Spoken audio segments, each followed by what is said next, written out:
Alright guys, it's Ted. This is my continuation of the the kill streak talk that I started last video on Nuketown. If you missed part 1, then I will redirect you in this video. There'll be an annotation at the top, or I'll put it down below in the feed down below, link to the first commentary. First commentary I discussed the kill streaks 3 through 7, the UAV, the attack helicopter, and I'm now going to continue with the Valkyrie rockets. The Valkyrie rockets are a very simple kill streak. They do, you have to airdrop them in, and when you airdrop them in, you get two Valkyrie rockets. The Valkyrie rocket reload time is 3 seconds in between rockets, and you have 20 seconds of which you can actually shoot the rocket and try to find somebody. If you boost it, there's even less than that, however. The best tactic for these, in my opinion, is to shoot them straight up in the sky, wait till you're a good distance up above the map, and then turn them right around and go down to the ground. That way it's more like a Predator missile, and they're a little bit easier to use in my opinion. The damage statistics for it. The most damage you'll ever do is 400 damage, meaning that it is enough to kill somebody even if they have flak jacket on. The blast radius is 7.5 meters, and all of that is lethal. Unless, of course, you have flak jacket on, then only about 4 to 5 meters of that 7.5 meter blast radius is actually lethal to you and will kill you if you have flak jacket on. Moving on, the next kill streak is the Blackbird, which is an 8 kill streak. It is up to 45 seconds, it's slightly longer than the UAV is, however it cannot be protected against, even if you have Ghost Pro on. And anyone that is spawned on the other team will show up as a red arrow on the radar, and they will continue to show up as a red arrow on the radar and the direction they're moving in until they're dead again. It lasts for 40 seconds like I said, and after that 40 seconds it will slowly disappear, and the radar will go back to normal. The Rolling Thunder is also an 8 kill streak, and this is the most powerful explosive device in the entire game.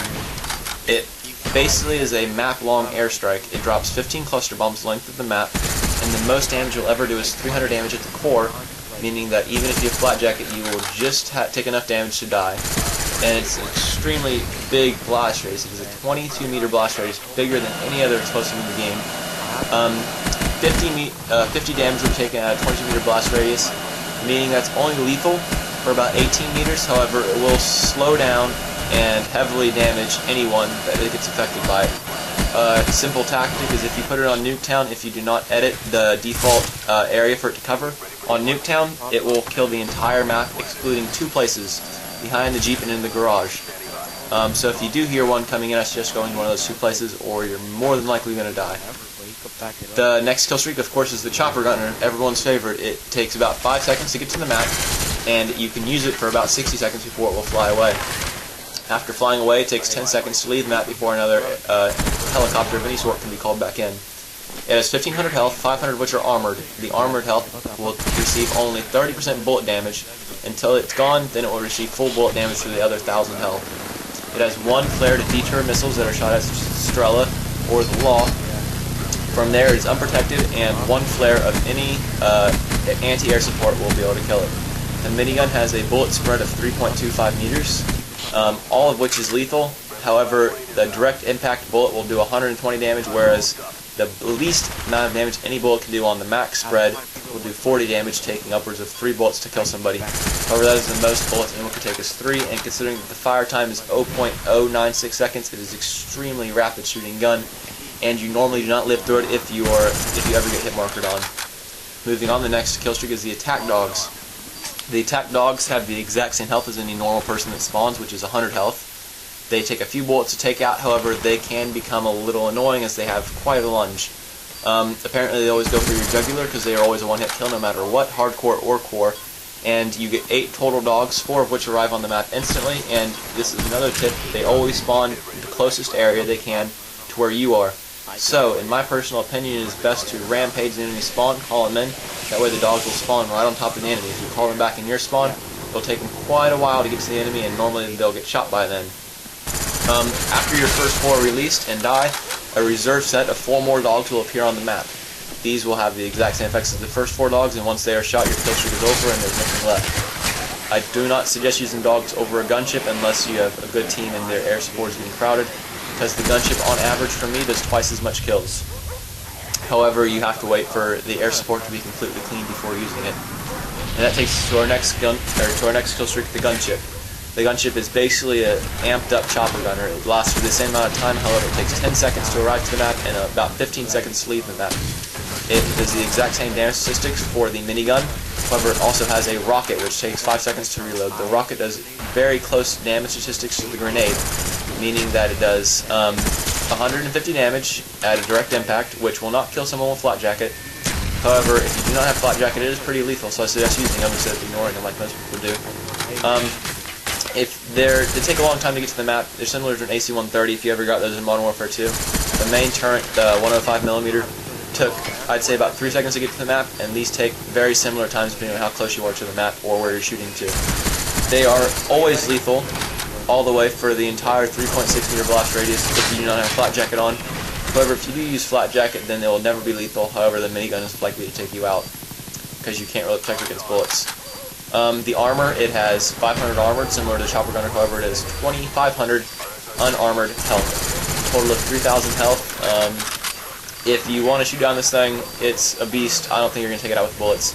It would take basically 2 clips of a Scavenger Prode M40 with big ammo, 200 bullet magazine directly into it, and that'd take about the entire minute. It's up to even shoot that much ammo into it. Unless you got an entire team with LMGs, I don't suggest trying it. A much simpler tactic would be to use the Strela launcher, which you spawn with 2 Strela launchers and 2 to take it out. So if you use both launchers on it, and if you have Ghost Pro, it would make it even better. You can sit there, take it out, help out your team. It's really not that difficult to drop these air supports. However, no one seems to do it in Black Ops as much as they did in Modern Warfare 2. I think it's something that they're going to learn, though. Modern Warfare 2, everyone was air support Nazis, and you couldn't really get anything into the air. So I think that's going to change in Black Ops how my scoring games, I mean, you can see none of my air support really gets shot down. The only way I ever kill myself if I'm stupid and I leave the map in a gunship, which has happened a few times. As far as Coast Streak goes, that's everything. Once again, if you didn't see the first part, I will leave an annotation in the screen right here, or I will also leave it in the description below. So be sure to check that out. That goes over in depth on the UAVs, all the way to attack helicopters. There's a lot of stuff I bet you didn't know, so I'd say go check it out. That's another good scoring game. I go 108-2 in that game, so definitely check that out. This game, if I haven't said it yet, I go 126 kills and 16 deaths, quite a few deaths, but I decided it was a pretty high scoring game. You may as well post it. I hope you guys enjoyed. Please leave me a comment below whether you did or not, what you think I should change or what you think I should post. If you have any comments or suggestions, it'd be wonderful. I am a new channel, so I'd love any feedback I can get so far. That's basically it, guys. I'm going to let the other minute of the game ride out for y'all. If you enjoyed, please rate, comment, and subscribe. I post games daily anymore. They're all pretty good scoring games. I mean, excuse me, they're very good scoring games. Every game that I post is 100 plus kills, or it will be an extremely high kill-death ratio game. Check it out. If you enjoyed it, please click the like button. It helps my channel grow quite a bit, and I'll catch you guys later.